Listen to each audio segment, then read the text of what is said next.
de uma mensagem que está na Bíblia e que é reproduzida no Evangelho segundo o Espiritismo. Buscai primeiro o reino de Deus e toda a sua justiça, que tudo mais lhe será acrescentado. Eu tirei isso, que tudo mais será acrescentado, para deixar a gente pensar o que será esse tudo mais. Ele não está no título, mas falaremos um pouco também sobre o que pode ser acrescentado. Quando pensamos em reino de Deus e em toda a justiça de Deus, é fundamental que tenhamos em nós pelo menos algum conceito de Deus. O que Deus representa para nós? Porque se não tivermos essa ideia do que Deus nos representa, do que Ele representa para cada um de nós, como que entenderemos a justiça que vem dEle? Então, para entender essa justiça, teremos que buscar dentro de nós, na literatura, no nosso caso aqui nós buscamos na literatura espírita, principalmente na literatura espírita, alguns elementos que nos fazem entender um pouco o que Deus nos representa. Para que assim possamos buscar toda a justiça de Deus. E a mensagem da Bíblia, reproduzida no Evangelho, ela é clara, fala toda a justiça de Deus. Não é só uma justiça parcial ou aquela justiça que nos convém. É toda a justiça. E na origem dessa palavra, justiça, ela nos traz uma ideia de algo que é fundamental para o funcionamento de uma ordem social, de uma sociedade. Então, sem justiça, nenhuma sociedade poderia funcionar bem.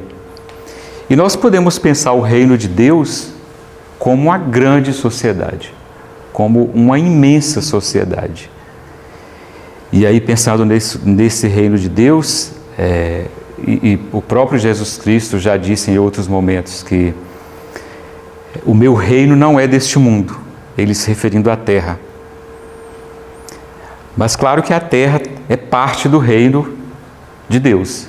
Inclusive nós estamos aqui como criaturas, a terra é parte, mas é só uma parte ínfima desse reino de Deus. Quando pensamos no reino de Deus, devemos pensar no que nós conhecemos, do que nós não conhecemos, do que é visível, do que a gente não consegue enxergar, daquilo que a gente só consegue sentir. O reino de Deus é uma imensidão que nós estamos quase rastejando em termos de conhecimento. Então, por isso que ao longo da história, o próprio conceito de Deus, ele vai se modificando à medida que novos conhecimentos vão sendo agregados. As coisas vão acontecendo, nós vamos experimentando, reencarnando, conhecendo outras moradas do Pai, fazendo novos entendimentos da vida, e essa nossa compreensão de Deus e do que seria justiça vai se ampliando. Podemos pensar, quando eu vejo esses programas de vida animal, especialmente quando eu vejo programas de predadores, eu fico triste em alguns momentos. A gente sabe que na natureza funciona dessa forma, que algumas espécies são predadoras de outras. Inclusive, nós podemos nos classificar como predadores de outros animais também. Mas a gente vê aquelas brigas de alguns animais maiores nas florestas, devorando filhotes. E a gente pensa, poxa, é a natureza que funciona dessa forma. Mas eu chego a questionar, onde é que está uma justiça aí? Por que esses bichinhos estão aí quase só para... Eles vivem pouco tempo, alguns filhotes ainda servem apenas como alimentos para outros. E esse nosso conhecimento, enquanto às vezes cada um de nós estamos aqui preocupados em como construir uma cadeira, como acender uma lâmpada, já tem outros tentando enxergar a milhões de quilômetros de distância da Terra. Planetas, galáxias, entender algo que nós sequer conhecemos a olho nu. Então esse reino de Deus, nós podemos pensar como algo muito grandioso que nós ainda estamos engatinhando. Mas dentro do nosso possível, e pensando nesse reino como uma grande sociedade, a cada faísca de luz que nos é acrescentada, nós conseguimos iluminar um pouco mais o que está à nossa volta. Cada um de nós somos filhos de Deus, somos criaturas do Pai, e Ele nos deu esse potencial. E os Espíritos nos disseram, nas obras básicas, que a todo homem é dado esse potencial de conhecer um pouco mais da natureza de Deus, de ir avançando nesse conceito. Mas que uma única encarnação não é possível. Então, várias encarnações são necessárias para aprofundarmos nesse conceito. Então, por isso que ao longo da história, à medida que alguns conhecimentos vão sendo agregados, nós vamos avançando nesse entendimento, à medida que vamos acrescentando no entendimento de Deus, que também é acrescentar sobre o entendimento de nós mesmos, vamos nos sentindo mais leves, mais fraternos, e inclusive tendo mais sensação de bem-estar. Porque quanto mais nós compreendemos os fatos e as situações da vida, nós reagimos com mais serenidade diante delas. E inclusive para a gente não ficar julgando tanto as ideias que vieram antes de nós, e que algumas hoje parecem absurdas, eu trouxe um questionamento para a gente refletir sobre o próprio entendimento da idade da Terra. De qual seria a idade da Terra? Talvez vocês tenham alguma ideia, já leram a respeito, mas eu tentei trazer um pouco desse histórico aqui, e aí pensando só em um momento recente, do século XVII para cá. Ainda no século XVII, os estudiosos acreditavam que a Terra teria cerca de 6.000 anos. Isso 300, 400 atrás. Veja que pouco tempo atrás acreditava-se que a Terra teria 6.000 anos. Mas em 1779, menos de 100 anos depois, de 6.000, já houve argumentos de que a Terra teria cerca de 75.000 anos. Veja como, em pouco tempo, a noção da idade da Terra já se aumentou. E menos de um século depois, um físico, ele apresentou uma nova idade que a Terra teria. Inicialmente, ele sugeriu 100 milhões de anos. Depois, ele fez uma revisão e reduziu esses 100 milhões para 20 milhões. Mas ainda assim, de 75 mil para 20 milhões, é um pulo gigantesco. Em 1915, um geólogo, ele indicou que a Terra teria 1,5 bilhão de anos. De 1 bilhão passou para o bilhão. Imagina, a gente, de registros históricos, que nós conseguimos voltar muito pouco. Mas em 1915, essa sugestão de que a Terra teria 1,5 bilhão de anos. Aproximadamente 15 anos depois, esse mesmo geólogo, em 1931, ele sugeriu que seriam 3 bilhões de anos. E hoje, atualmente, a estimativa mais aceita pelos cientistas e quem pesquisa é de que a Terra tem 4,5 bilhões de anos. Imaginem vocês, 4 bilhões de anos. Eu não consigo nem pensar, como que a gente consegue voltar? Voltar em 10 mil anos atrás já é difícil, imagina 4,5 bilhões de anos. Então vejam que próprios cientistas, estamos aqui falando de geólogos, de físicos, de cientistas, que essa visão da idade do planeta que nos acolhe, que é somente uma das moradas da casa do Pai, como essa percepção foi alterada em pouco tempo. Porque se pensarmos em 300, 400 anos, estamos falando de um período muito pequeno de tempo. Então, cada uma dessas estimativas expõe um certo nível de... Cada vez que aparece uma nova estimativa para a idade da Terra, ela expõe um nível de ignorância que a estimativa anterior tinha. E esse Peter Burke, ele tem um livro chamado Ignorância, que é interessante, que a literatura normalmente tenta nos trazer mais conhecimento. E ele traz também mais conhecimento, mas o título do livro dele é Ignorância. E nesse livro ele traz como ao longo da história, ele tem foco do século XVII para cá, principalmente, e ele mesmo fala, eu não vou focar em tempos anteriores porque eu ignoro o que aconteceu naquele tempo, eu não sou profundo pesquisador desses outros períodos. Mas ele nos traz nesse livro relatos históricos, alguns de jornais, outros de cientistas, outros de literatura, para mostrar quanto a filosofia, a ciência, a religião, a medicina, várias áreas do nosso conhecimento, ela foi errando, mas era o possível naquela época. Era o possível. Então, o conhecimento de Deus que cada um de nós temos, os que vieram antes de nós, era o possível de cada um. E a ciência, por mais que ela à medida que um fato novo acontece, ela expõe essa ignorância do que foi publicado anteriormente, ela continua sendo uma das formas mais interessantes de reduzirmos essa nossa ignorância.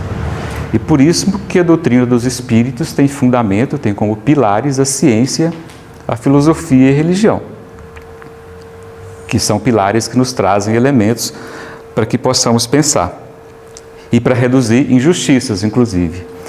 Eu não sei se vocês viram o Fantástico domingo passado, teve uma matéria muito interessante de uma australiana que ela ficou presa durante 20 anos. Ela teve 4 filhos, teve o primeiro filho, ele desencarnou com menos de 1 ano de idade, o segundo também com menos de 1 ano de idade, depois o terceiro desencarnou com menos de 1 ano de idade, o quarto foi o que mais viveu aqui na Terra, acho que por 1 ano e meio, se não me engano, esse quarto filho. E na época, eles se basearam em alguns elementos de diários que ela mesma escrevia, em alguns questionamentos e depoimentos, ela acabou sendo julgada e condenada. 20 anos depois, a ciência, pesquisando algumas doenças, descobriu que os filhos que ela tinha, por questões biológicas, eles tinham uma doença rara e eles tiveram morte natural. Ela não tinha tirado a vida dos filhos dela. Você imagina? Porque eles achavam que ela matava os filhos. Exatamente. Achavam que ela teria tirado a vida dos filhos.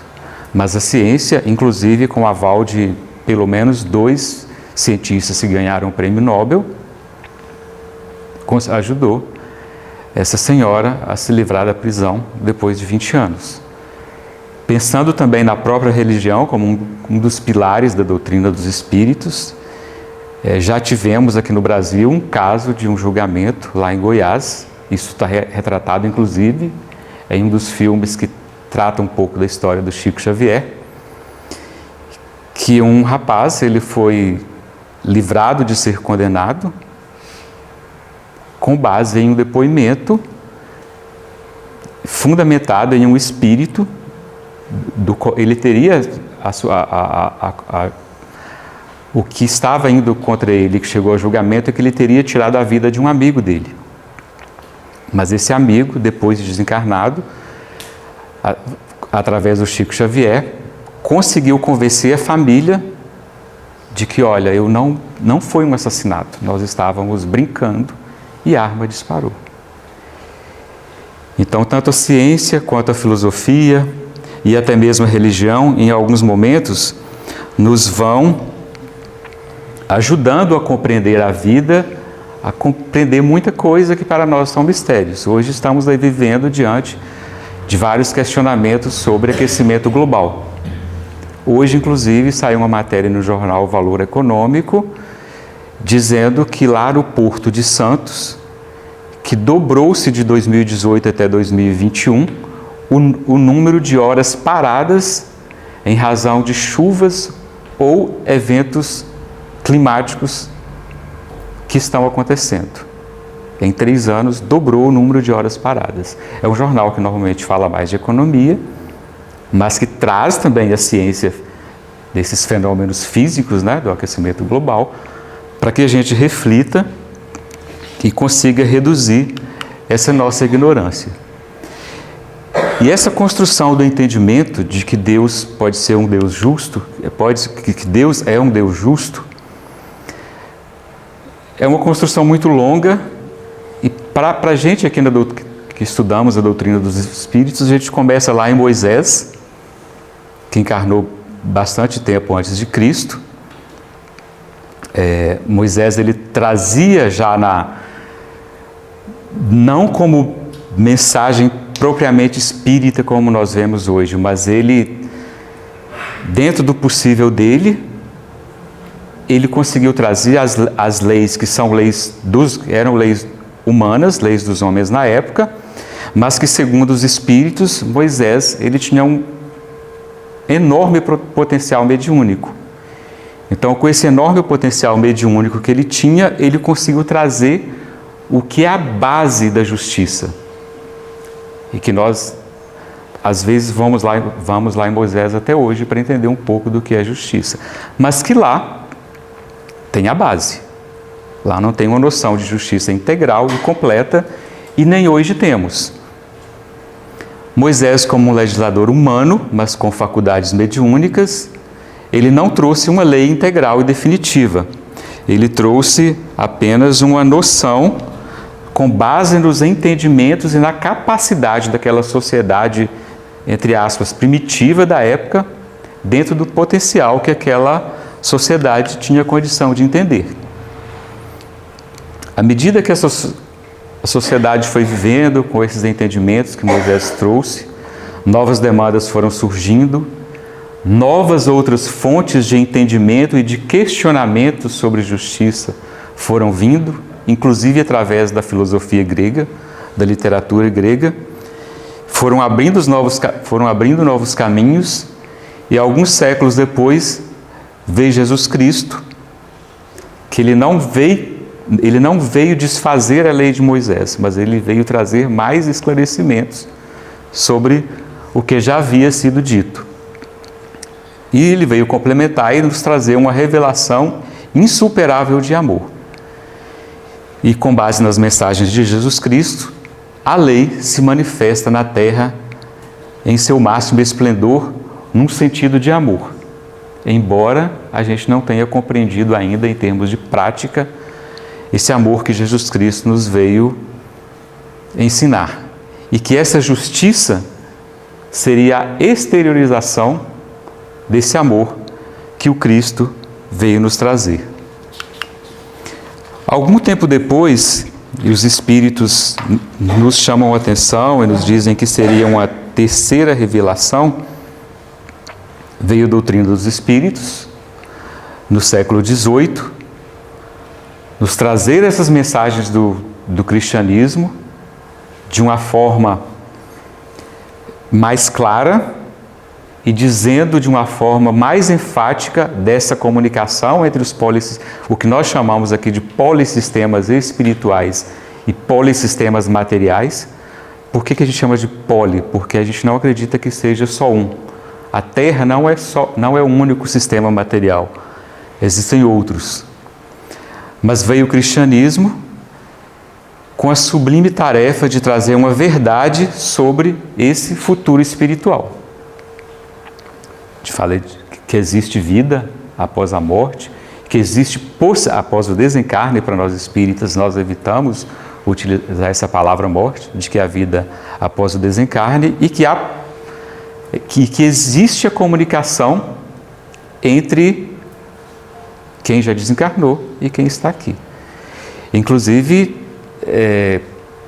temos aqui para empréstimo na biblioteca um livro chamado Paulo e Estevão, que é um romance, mas um romance muito interessante do Emmanuel, que o Chico codificou por meio, que o Emmanuel nos trouxe a mensagem, foi codificada por meio do Chico Xavier.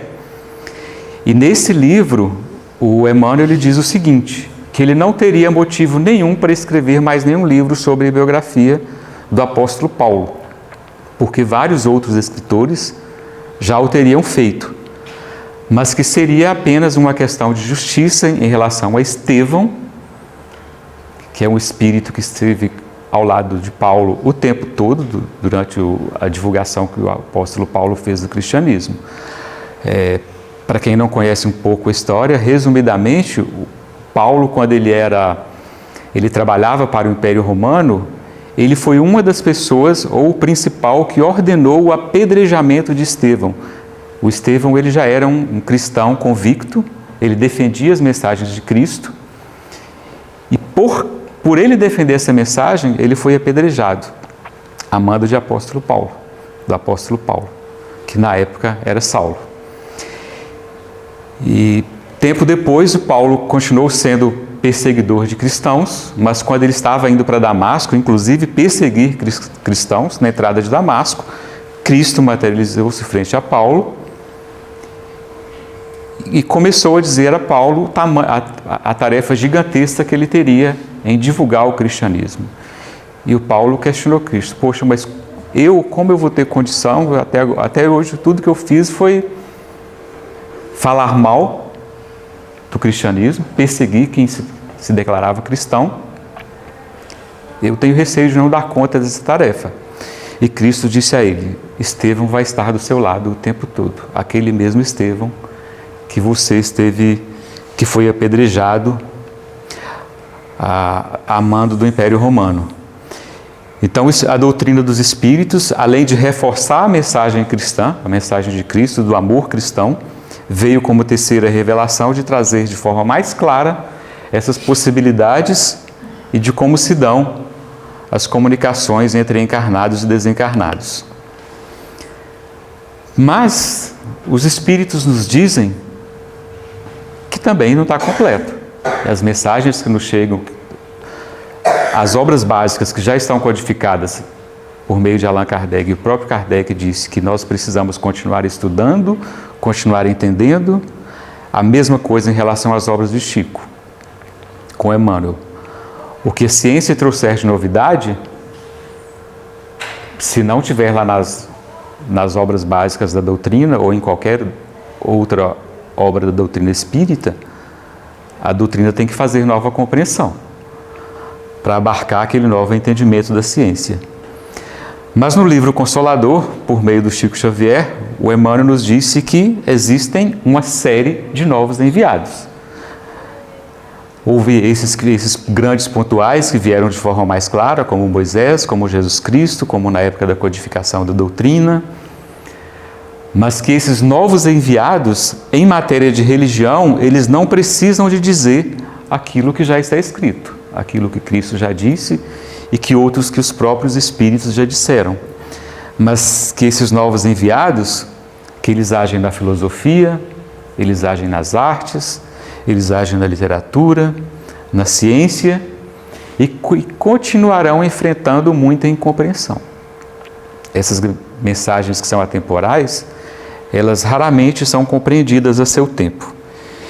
Então, aí que nós precisamos ficar atentos, principalmente nessas grandes obras da filosofia, a que os grandes cientistas estão dizendo, a que esses grandes artistas, aí os artistas que o Emmanuel chama até de artistas de gênio no livro Consolador, e os grandes nomes da literatura, o que eles nos dizem, porque pode ter muita informação importante e que a gente não está percebendo. Temos um fato muito recente que todos nós presenciamos, no início da pandemia da Covid-19. Eu ouvi de muita gente, imagino que vocês também, de que a Covid-19 seria um castigo de Deus. A gente tem que pensar, poxa, mas Deus não é bom e justo? Será que Deus castigaria seus filhos, toda a humanidade?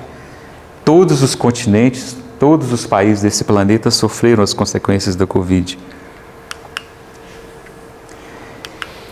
E como que entra o nosso livre-arbítrio nessa percepção da justiça de Deus? O livre-arbítrio é um outro princípio da doutrina dos Espíritos. A doutrina dos Espíritos tem como princípio Deus, como inteligência suprema e causa primária de todas as coisas, Jesus Cristo, como maior exemplo de espírito encarnado na Terra, a comunicação entre os polissistemas, material e espiritual, o livre-arbítrio, e aí a gente precisa de entender como que aí se encaixa o livre-arbítrio. Porque nós temos, entre aspas, e o livro dos Espíritos nos traz o que seriam as leis naturais. E dentro dessas leis naturais, que a gente pode aí chamar de leis de Deus, de uma forma mais contemporânea, entendemos aí as leis físicas, que são essas que estudam os movimentos e as relações da matéria bruta, em termos físicos de uma forma geral, e as leis morais, que são esse estudo do ser humano em si mesmo e de nossas relações com Deus e com nossos semelhantes. Esse conceito de justiça entra nas duas partes aí. A gente pode tentar esse conceito tanto nas leis físicas quanto nas leis morais. Vamos pensar nesses movimentos da matéria bruta em relação às leis físicas. Aí que entra casos como esse, por exemplo, do aumento de horas paradas lá no Porto de Santos, eventos climáticos, terremotos, enchentes, furacões, vulcões e erupções. Os cientistas estudam esses fenômenos desde muito tempo, e à medida que eles vão compreendendo e a ciência vai alcançando tecnologias, algumas formas de se evitar as consequências desses fenômenos vão nos trazendo um pouco mais de bem-estar. Mas em relação às leis morais, aí entra nós, em grande parte, nós com nós mesmos. A nossa capacidade de compreensão da vida, a nossa capacidade de compreensão de Deus, a nossa capacidade de compreensão de quem somos nós e de como nós nos relacionamos com as outras formas de vida.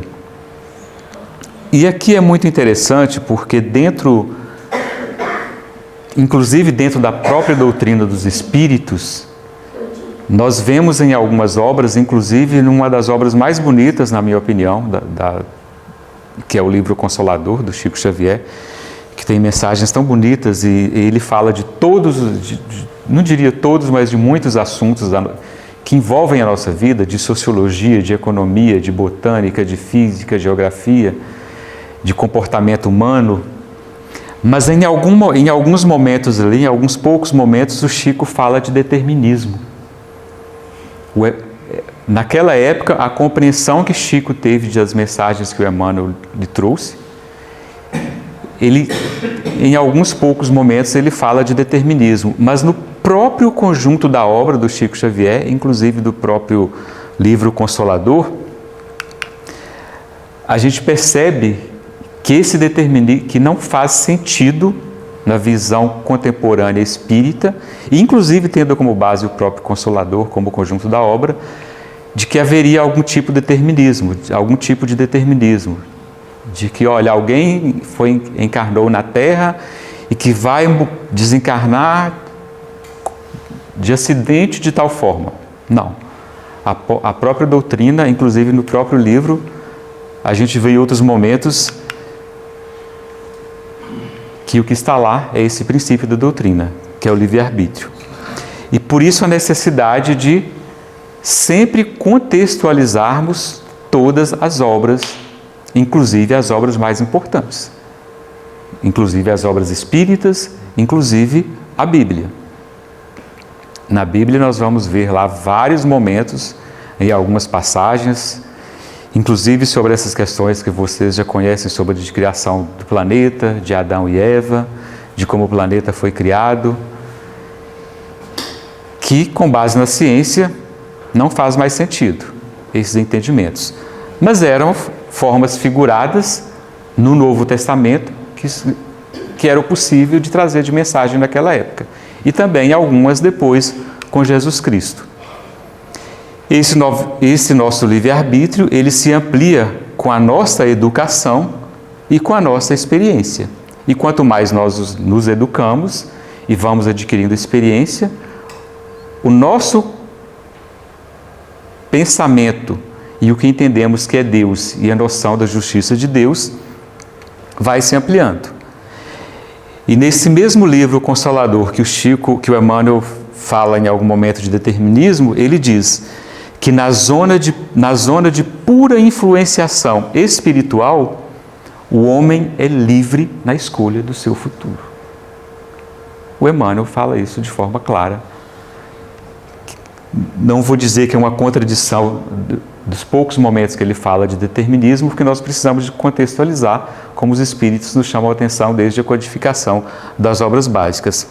Mas o Emmanuel, o tempo todo, ele nos diz que o espírito é livre e que o próprio Chico tem uma frase que todos nós conhecemos, imagino que vocês já conhecem, que diz o seguinte, que todos nós, que o nosso passado já aconteceu, mas que o nosso futuro, nós podemos mudá-lo a todo momento.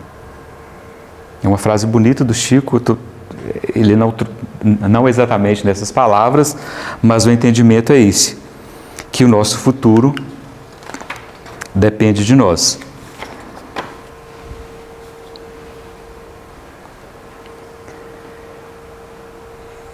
E em relação à justiça de Deus, quando a gente pensa em leis, mas aí não no sentido de lei que nos obriga a fazer algo, mas vamos a essa palavra lei para nos fazer entender, para nos facilitar o entendimento. As obras básicas e o Consolador nos traz uma comparação entre a lei humana e a lei natural. E que na lei natural, a justiça consistiria em cada um respeitar os direitos dos demais. Então, nessa lei mais ampla que Deus nos quer trazer, a justiça consistiria em cada um de nós respeitar os direitos dos demais. Vejam, não é respeitar só os direitos de quem nós gostamos, é respeitar o direito de todos os demais. Que nesse processo duas coisas nos ajudam. A lei humana, que é uma lei imutável de acordo com novos entendimentos, de acordo com o progresso das nossas compreensões da vida, mas que essa lei humana nem sempre está de acordo com a lei com essa justiça de Deus. Essa lei humana regula as relações sociais, mas que os atos da vida particular é da alçada do tribunal da consciência de cada um. E que a lei natural, essa nos diz que a base da justiça está em cada um querer para os outros o que quereria para si mesmo. E que na incerteza de como procedermos com o nosso semelhante, tentemos saber como que nós quereríamos que com ele procedessem, em circunstância idêntica. Saber colocar no lugar do outro. E aqui tem uma questão interessante que o Emmanuel nos chama a atenção, que ele nos diz, olha, o que os espíritos querem nos dizer é de tal forma clara que é nós querer tratarmos os outros como gostaríamos que nós fôssemos tratados. Não é querer para nós o que quereríamos para eles, é querer para eles o que quereríamos para nós. Porque quando a gente faz no sentido inverso, parece a mesma coisa, mas não é exatamente a mesma coisa. Consideramos que nós não vamos querer nada de mal para nós, então nós não vamos querer nada de mal para o nosso próximo. E que essa compreensão, como a vida não é possível somente em uma encarnação, e aí é outro princípio da doutrina dos espíritos, que é a reencarnação, esse progresso, inclusive, do conhecimento de justiça e de quem é Deus, depende de várias encarnações, porque senão, onde estaria a própria justiça?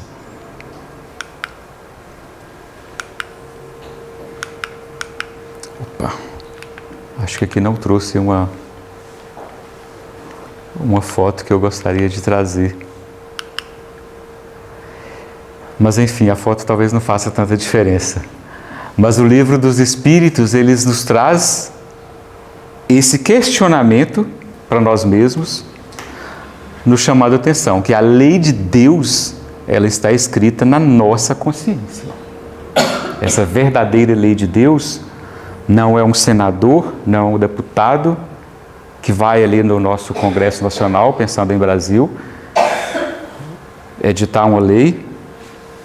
Em alguns casos o presidente tem que sancionar e nos falar o que é uma lei de Deus. Não, ali é uma regulação de uma ordem social. É necessário nesse contexto da terra, mas é uma lei social. A lei de Deus está escrito em nossa consciência. E por isso que o apóstolo Paulo, em determinado momento, quando ele estava divulgando as mensagens de Cristo, algumas pessoas o teriam questionado de Paulo, por que você não divulga as mensagens de Cristo em tempo integral? Porque ele trabalhava o dia inteiro e divulgava as mensagens de Cristo à noite. O argumento daquela época era de que, olha, em termos de religião, você pode ter um benefício financeiro de alguém para você divulgar as mensagens, considerando que é uma mensagem religiosa. E Paulo disse o seguinte, olha, nem tudo que me é permitido me convém. Em alguns casos, nem tudo que está em uma lei aqui da terra é moralmente ou vai estar de acordo com a nossa consciência, de acordo com o conhecimento que nós temos de Deus. O argumento de Paulo, além do que eu acabei de dizer, ele dizia o seguinte, olha, se eu tiver algum benefício financeiro de alguém para eu divulgar as mensagens de Deus, que me chegaram através de Jesus Cristo, eu posso me sucumbir em alguma forma de corrupção, aceitando algum dinheiro para dizer algo contrário do que minha consciência diz e do que Jesus Cristo veio nos dizer. Então eu prefiro trabalhar o dia inteiro, ele exercia a profissão dele, em todos os lugares que ele chegava, e à noite ele divulgava as mensagens cristãs. Em todas as situações, o homem educado pode reconhecer onde falam as circunstâncias da vontade de Deus. Quando nós temos essa nossa consciência educada para entender a vontade de Deus, quando nós olhamos até para o nosso inimigo e pensamos que ele também tem direito, nós vamos entender. E onde falam aquilo que é da nossa própria vaidade pessoal ou do nosso egoísmo. E que conquistada essa consciência e os valores racionais, essa nossa capacidade de pensar, de nos colocar no lugar do outro, de raciocinar sobre o que é certo ou errado e aí diante do que é válido para cada um de nós, todos os espíritos são investidos de uma responsabilidade dentro das suas possibilidades de ações. Porque Deus é justo e bom. A justiça de Deus, Ele vai nos dar responsabilidade de acordo com as nossas possibilidades de ações. E para finalizar, eu trouxe aqui algumas mensagens de alguns grandes pontuais que participaram da codificação da doutrina dos espíritos com Allan Kardec, e depois do irmão Leocádio José Correia, que é o espírito que dá nome a essa casa e que nos traz muitas mensagens. É interessante que, neste momento agora, eu vou falar de Santo Agostinho, de Platão, de alguns outros, que eles nos trazem algumas mensagens no Livro dos Espíritos, todos dentro de uma mesma pergunta, para nos reforçar o que seria Deus. E a gente vê claramente deles tentando nos deixar esse entendimento que eles querem nos trazer do que é Deus, porque até então, muitos, e eu diria que até hoje, 2023, muitos ainda enxergam Deus como um Deus que condena, como um Deus que castiga, como um Deus que pune, como um Deus que está vigiando todo mundo o tempo todo. E isso, na opinião de alguns mensageiros de Cristo, traz mais incredulidade, traz mais desesperança. A mensagem da doutrina dos Espíritos é, acima de tudo, uma mensagem de esperança, de paz, de serenidade. Qualquer pessoa que adentra essa casa e que assiste uma palestra, idealmente, deveríamos sair daqui com um pouco mais de serenidade, com um pouco mais de paz, com base nos entendimentos que a doutrina traz. Na medida que esses entendimentos nos traz claro, pode nos trazer questionamentos, interrogações, é natural. Novos entendimentos nos trazem provocações, mas de forma alguma a doutrina dos Espíritos, as mensagens dos Espíritos vão nos trazer mensagens de desesperanças e principalmente de medo. Quantas pessoas deixaram de acreditar em Deus porque achavam que era um Deus que castigava, que era um Deus que punia? Quantas pessoas já foram queimadas em nome de Deus? Quantas pessoas já tiveram as vidas ceifadas em nome de Deus? Quantas pessoas viveram uma encarnação inteira aqui na Terra, neste século estão vivendo, inclusive no século passado, que por causa de uma mensagem mal compreendida do que é Deus, viveram uma vida cheia de medo, às vezes cheia de vontade de fazer alguma coisa e não fazia, porque achava que Deus ia castigar. De alguns entendimentos que internamente a pessoa entendia, não, isso não faz sentido, mas ela não agia da forma que ela achava que era correta, porque achava que Deus ia castigar. Então eu acho que foi providencial nessa passagem do Livro dos Espíritos, vários nomes tão fortes ao longo da nossa história, trazerem esses esclarecimentos para nos fortalecer que Deus é um Deus de amor. Um deles é Santo Agostinho, que nos diz: interrogai vosso bom senso e vossa razão, e perguntai-lhes se uma condenação perpétua, motivada por alguns momentos de erro, não seria a negação da vontade de Deus. Até hoje, ainda quem fala em pena perpétua, o que é totalmente, na visão dos Espíritos, contraditório à justiça de Deus. Aplicai-vos por todos os meios ao vosso alcance em combater a ideia de eternidade das penas, ideia blasfematória da justiça e da vontade de Deus, germen fecundo da incredulidade. É de Lamennais, outro espírito, nesse mesmo trecho que Santo Agostinho. Eu trouxe alguns resumos, mas são páginas, algumas até extensas, desenvolvendo melhor esses assuntos no Livro dos Espíritos. E Platão nos diz: o que hoje entendeis por eternidade, isso no Livro dos Espíritos, não é o que os antigos entendiam por esse termo.